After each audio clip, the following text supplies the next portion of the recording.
Bon matin tout le monde, bienvenue à notre pause café trucs et astuces.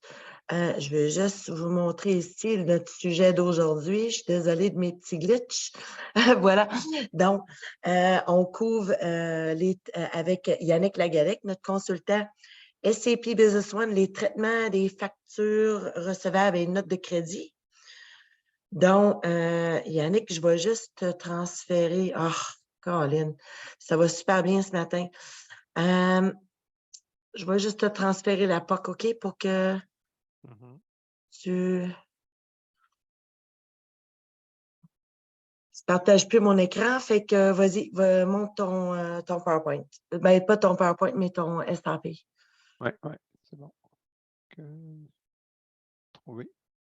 C'est bon. Est-ce que tout le monde voit l'écran? Oui. Oui, c'est bon. Bon, Merci, Yannick. parfait. OK. Ben, en fait, l'idée, c'est bonjour tout le monde, c'est pas tellement juste faire le processus, faire des ventes notes de crédit, mais c'est plus peut-être les petits features au niveau, là, vraiment traiter des notes de crédit basées sur des questions ou des choses qu'on voit que des fois, les clients ne sont pas nécessairement au courant. Alors, c'est des petites choses, là, souvent qu'on se fait poser des questions quand on fait des notes de crédit, entre autres. Vous savez, bon, on a à partir d'une facture client, de façon la plus usuelle. Là, si j'ai une facture, bon, je vais prendre une vieille facture, tiens, pour m'assurer que j'en ai des factures ouvertes. Prenez une qui est ouverte.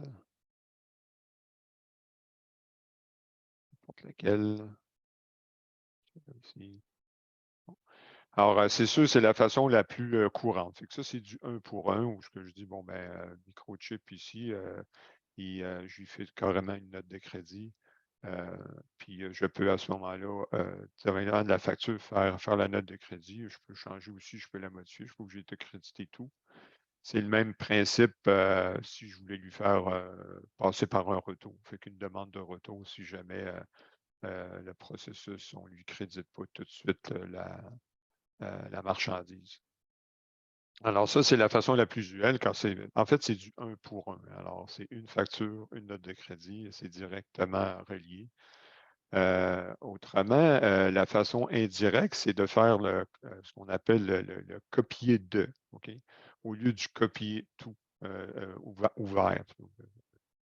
Alors, si je le fais à partir d'un avoir client et que je rentre mon client C3000, microchip, ben là, je peux faire un copier vers, à ce moment, c'est-à-dire des factures clients. Fait que là, ici, je vois que je peux en sélectionner plusieurs. Alors, je pourrais tous les sélectionner si je veux. Je peux en fait, fait que je peux sélectionner mes factures clients. Un petit instant. On va faire bon. Avoir client. Bon. Alors, je peux sélectionner mes factures clients. J'ai perdu mon. Et quand je sélectionne comme ça, l'avantage qu'on a ici, c'est que je peux configurer. Alors, je ne suis pas obligé de tout copier ce qu'il y a dessus. Je peux configurer. Et une fois que c'est configuré, je ne suis pas obligé de tout prendre. Fait que quand je sélectionne ma facture, je peux décider, oups, je facture juste celui-là. Fait que bon, quand on a un certain nombre d'articles, là, ici, j'en ai juste 2, mais si ma facture originale, j'avais 30 articles, ben, je peux faire vraiment du cherry picking. Je ne suis pas obligé de tous les sélectionner. Fait que c'est une bonne façon, des fois, pour sauver du temps. Et puis, à partir d'un avoir client, ben, je peux choisir plusieurs retours. Ici, j'ai pris des factures, mais si je demande des retours clients, je ne sais pas si j'en ai, ouais, c'est ça. Des demandes de retour, peut-être. Non, j'en ai pas plus. Fait que je pourrais sélectionner plusieurs retours à la fois, puis rassembler ça sous un avoir client et sélectionner seulement les articles que j'ai besoin. de sélectionner. Alors, c'est la différence entre un copier de, où là, c'est un avoir, plusieurs transactions ou plusieurs articles vers un avoir, ou bien donc copier vers. À ce moment-là, je choisis ma facture puis je fais du 1 pour 1, copier vers un avoir. Donc ça, c'est une des choses que souvent on a à avoir à expliquer souvent, de faire vraiment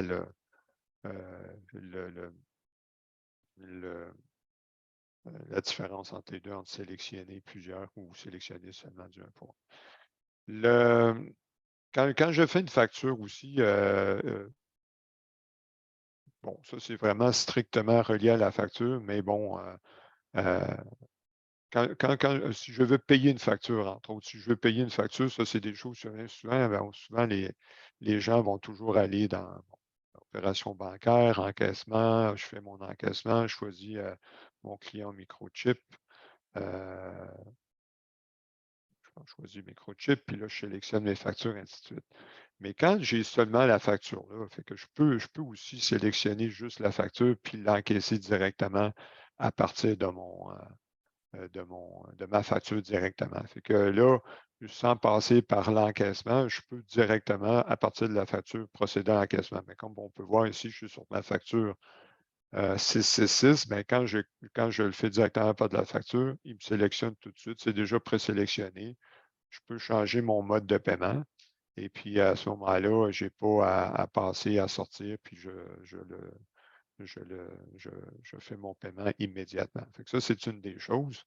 C'est peut-être moins utilisé au niveau des factures clients, mais si on fait un acompte, ça peut être, c'est souvent la meilleure façon, c'est la meilleure pratique à adopter. Alors, supposons que je vais en faire une commande client. Je vais me faire une commande, je vais vous montrer un peu ce que je veux dire par là. Alors, je prends n'importe quel article. Ici, je prends, bon, il y en a acheté 10, on va dire, puis bon, je les livre tout ici. Bon, je vais l'afficher.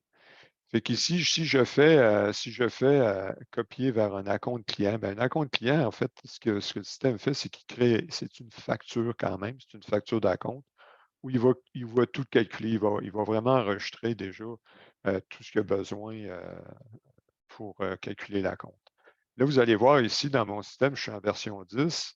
En version 10, depuis la version 10, SAP maintenant nous permet de inclure les taxes ou les exclure, le calcul des taxes. Dans ce cas-ci, je l'ai activé. Donc, on voit que dans mon acompte, le système va aussi m'inclure le calcul des taxes. Comme ça, quand je demande le paiement à mon client, ben, je lui demande le montant total, taxes incluses. Ça, c'est des choses qu'on se fait demander quand même assez régulièrement. Avant la version 10, c'était une façon détournée de le faire. Le système ne permettait pas de comptabiliser les taxes à l'intérieur d'un dépôt d'un acompte client. Mais ce qui est pratique ici, c'est le bouton méthode de paiement. Bien, automatiquement, là, je peux tout de suite enregistrer donner une remise. Là, on va laisser faire. Et puis, je peux enregistrer d'une shot c'est sûr qu'il faudrait que je lui donne un compte de banque. Et puis, automatiquement, lui va m'enregistrer à la fois mon dépôt et mon acompte. Fait qu'automatiquement, il fait les deux. Il fait une transaction one shot. Fait que c'est pratique à ce moment-là, avant d'ajouter mon facture d'acompte client, de vraiment enregistrer le paiement au même moment. C'est quand même sauver du temps. Parce que si je le fais, si j'enregistre ma facture d'acompte sans enregistrer mon paiement, je n'aurais pas le choix à ce moment-là de passer par le module bancaire pour faire ma réception de paiement. Alors, c'est une des choses qui est bon à savoir aussi. Deux autres petits trucs comme ça, c'est quand on fait des notes de crédit, des options qu'on a. Bon, supposons que je fais un client me retourne la marchandise. Alors, je peux partir directement d'une livraison si je veux, puis bon, ou bien donc, je peux le faire à partir d'une livraison ou carrément de la facture originale. Si j'en prends une, je vais prendre une qui est ouverte parce qu'on va faire un exemple après ça sur une qui est fermée. Si j'en prends une qui est ouverte, puis que je lui dis demande ou avoir client, je peux faire une note de crédit directement ou une demande de retour. C'est juste une étape supplémentaire. Ça dépend du processus de chacun, mais si je lui demande un avoir client, une note de crédit, ben, je ne suis pas obligé. Vous voyez, si je fais un aperçu de mon écriture de journal, ben, il va me remettre mon inventaire en stock. OK, mon item, il va le retourner en stock. Si c'est un produit qu'on sait que déjà il a été qui va être défectueux, ou bien c'est des produits que, bon, même si on crédite le client, on ne les remet pas en stock, c'est bon à savoir que dans les options de formulaire, vous avez une colonne qui s'appelle sans enregistrement. Je l'ai mis sans enregistrement des quantités.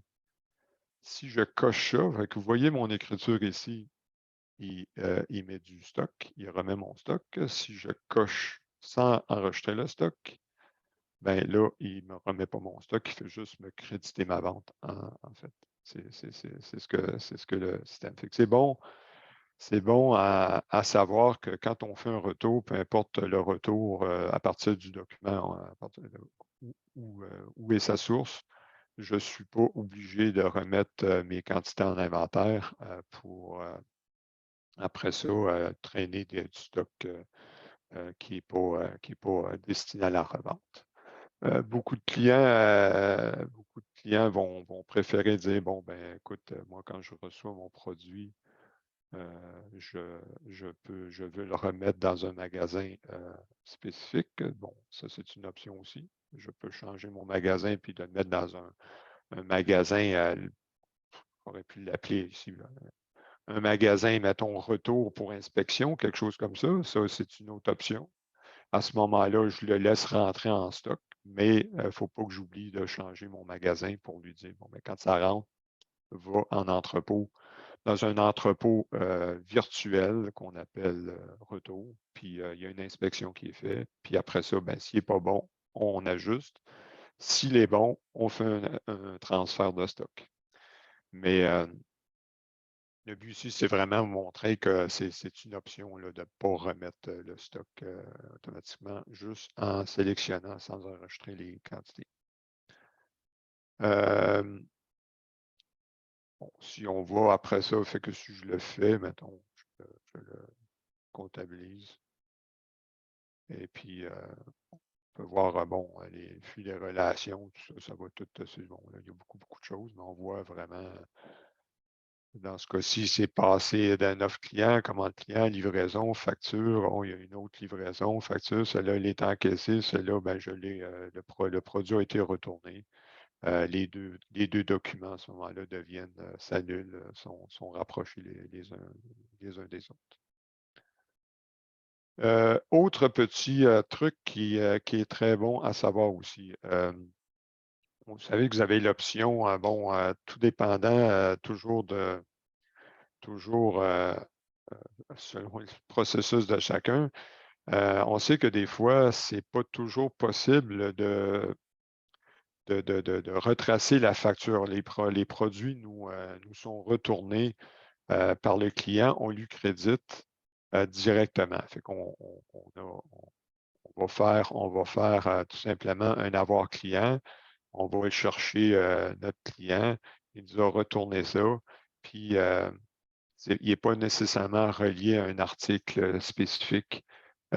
Ou bien donc, ils en retournent plusieurs, puis c'est plusieurs factures et tout ça. Fait que ce n'est pas du un pour un. Ça devient compliqué un petit peu à gérer.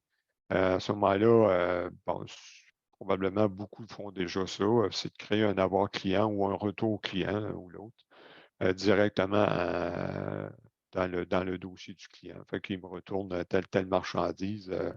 Il m'en retourne un. Bon, je lui fais une note de crédit pour ça. OK. Mais c'est bon à savoir aussi qu'on peut faire quand même à partir d'une facture. Fait qu'ici, j'ai une facture, je peux le faire un retour de ça. Bon. Ce qui arrive souvent, c'est que la facture, elle est clôturée. J'ai déjà, je vais en prendre une, tiens, ici. Microchip, ici, cette facture-là a déjà été payée, ce qui est souvent le cas. Les transactions de retour sont souvent beaucoup plus tard dans le processus, puis le client, en attendant, la facture a été payée, bien, sachez que vous pouvez toujours changer. Dans ce cas-ci, il n'est pas. Je vais en prendre un autre. Une facture clôturée. Vous pouvez changer. C'est toujours subtil un peu, mais c'est le cliquer droit. Fait que la facture client, vous pouvez changer son statut. Alors là, étant donné que c'est grisé ici, je ne peux pas faire une note de crédit directe. Mais j'ai l'option, même si c'est clôturé, de changer son en cours. À ce moment-là, si j'ai juste sélectionné changement de statut, je fais mise à jour. Et là, mon bouton se réouvre, puis je peux faire mon avoir client à partir d'une facture que même si elle a déjà été payée. Comme elle a déjà été payée, alors je peux faire mon retour directement à partir de ça. Puis le même principe après ça, je peux décider de le mettre en stock, pas le mettre en stock. C'est le même principe à suite qui s'ensuit. Fait que c'est bon à savoir que même si la facture a été payée, vous pouvez la réouvrir, puis à partir de là, créer votre retour ou carrément, j'aurais pu créer un avoir, ça aurait été le même principe.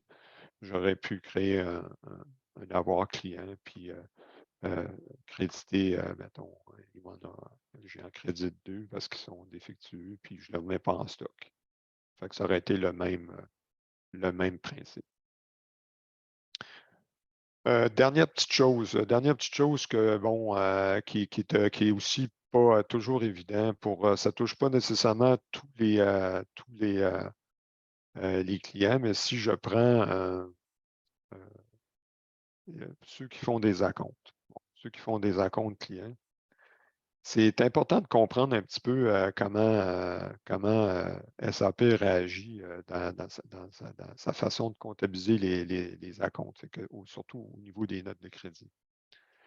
Je vais aller dans mes flux de relations ici. Je n'ai pas le bon exemple. Je vais peut-être en prendre celui d'avant. Non, ici, je vais prendre un qui a le processus au complet. Fait que je suis parti d'une commande client. Le client m'a fait un acompte. Comme vous allez voir, l'acompte ici, il inclut les taxes. C'est très important de comprendre que quand ceux qui utilisent cette option-là, les taxes, vous allez voir que les taxes sont comptabilisées au moment d'émission de la compte. Comme vous voyez ici, SAP va comptabiliser une taxe à payer. Ma TPS, ma TVQ va être calculée. Ça va apparaître dans nos rapports, ça va apparaître dans mon grand livre. OK? Quand je fais après ça, je fais ma livraison, je mets ma facture client, mais ma livraison, c'est ma partie coût des marchandises vendues. Il m'enlève mon stock, puis il met dans le coût des marchandises vendues. Quand je fais ma facture client, bien là, automatiquement, lui, ce qu'il fait, c'est qu'il va appliquer l'acompte directement. Il ne touche pas mes taxes. Les taxes, c'est pas. Il va les avoir payées, mais c'est pas. SAP les sépare. Fait qu'ici, dans mon, dans mon écriture de journal, en fait, ce que SAP fait dans ma facture, il fait juste enregistrer juste la partie vente. Les taxes sont déjà enregistrées, il n'y a pas besoin de les refaire une autre fois. Le problème arrive, c'est quand je fais après ça, bon, j'ai fait mon encaissement d'acompte, ça c'est correct, on l'a vu tantôt. Mais c'est quand je fais après ça un retour. Fait qu'ici, on va le refaire. Tiens, ici, je vais rouvrir mon document, mettre à jour. Et puis là, je vais faire un avoir client. Je vais faire tout de suite un avoir client. Je ne passerai pas par ça. Fait que vous allez voir que l'avoir client, automatiquement, SAP va remettre le dépôt. Il va tout simplement remettre le dépôt. OK? Il va le remettre comme avance paiement. Il va le remettre. Il ne vient pas toucher aux taxes. OK? Il vient juste remettre le stock. Si je lui dis de remettre le stock, j'aurais pu encore là décider de ne pas reprendre le stock. Il fait juste créditer mes ventes, il fait juste remettre le dépôt dans le compte du client. Il fait pas, il touche pas à mes taxes. C'est important à savoir que ce montant-là apparaîtra pas, il apparaîtra pas dans son état de compte. Il ne renverse pas la transaction originale. Donc, tout dépendant, c'est quoi dans notre processus. Si on veut rembourser le client, si le client nous demande de lui rembourser total, bien, si vous avez la possibilité à ce moment-là de l'enlever. Vous n'enlevez pas. Vous ne remettez pas le dépôt en banque, vous ne le remettez pas dans les avances clients, vous l'enlevez. Puis à ce moment-là, le système va vraiment tout renverser comme originalement. Il va me renverser mes taxes. Puis le montant original qui m'a payé 6 780 va apparaître au crédit dans son compte à lui, dans son état de compte. C'est très, très, très important de comprendre la différence que de ne pas se retrouver avec une partie où, à savoir, bon, ben, mon client me demande de le rembourser. Oui, mais qu'est-ce que j'ai fait avec? Je ne l'ai pas remis dans son compte. Je l'ai gardé comme un dépôt client, moi, pour l'instant. Fait que la prochaine fois qu'il va m'acheter, je vais l'appliquer. Mais c'est peut-être pas ça que le client veut. Il veut peut-être se faire carrément rembourser ou tout au moins le voir apparaître sur son état de compte, de dire, hey, moi, je t'ai envoyé 6 780, puis je ne le vois pas sur mon état de compte, puis tu m'as crédité la marchandise. C'est que c'est important de comprendre ça. Puis en plus, à ce moment-là, SAP renverse tout. Pourquoi remettre des taxes sur quelque chose qui actuellement une vente peut-être qui n'aura jamais lieu? Alors, si j'enlève, parce que SAP le fait par défaut, il ne faut juste pas oublier d'enlever à ce moment-là la compte quand je fais sa note de crédit pour que le montant apparaisse dans son compte, puis que qu'il puisse le voir à ce moment-là. Il y a plusieurs transactions, mais on voit que l'avoir client, ça va apparaître dans son compte à ce moment-là. Ça ne sera pas un montant de dépôt qu'on conserve, nous autres, dans nos livres pour des achats futurs. Indirectement, on pourra appliquer cette note de crédit-là quand même si le client nous dit, bon, ben écoute, moi, je t'ai déjà envoyé de l'argent, on va juste à l'appliquer sur mon prochain achat.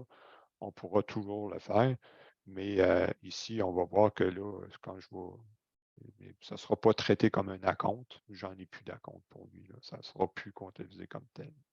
Ça va apparaître comme un crédit dans son compte. Alors, je pense que c'est pas mal ça, les sujets que ont souvent des fois des petits questionnements qu'on voit plus souvent là, à retenir, à savoir de vraiment pouvoir générer une note de crédit pour plusieurs documents à la fois, de pouvoir avoir la possibilité de remettre ou pas mes quantités en stock. Et le traitement aussi, de réouvrir les factures si jamais il y a besoin de réouvrir une facture. Et finalement, comprendre un petit peu le mécanisme des notes de crédit quand le client a procédé à un acompte client au moment de passer sa commande.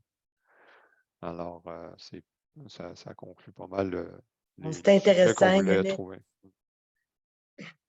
C'est Peut-être des intéressant, questions. Yannick. Ouais, merci beaucoup. Je ne sais pas si pendant qu'on a Yannick avec nous, y a-t-il quelqu'un qui a des questions sur les factures versus les crédits? Vous avez peut-être une petite situation que vous questionnez ou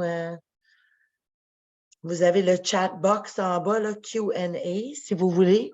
Ou je pourrais juste enlever votre mute là, si vous avez des questions pour Yannick.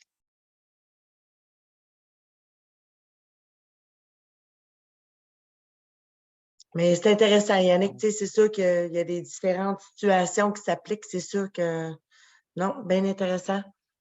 Est-ce que tout le monde est correct avec ça? Vous n'avez pas de questions? D'accord. Ben, écoutez, merci beaucoup tout le monde. Merci, Yannick. Puis, Parfait.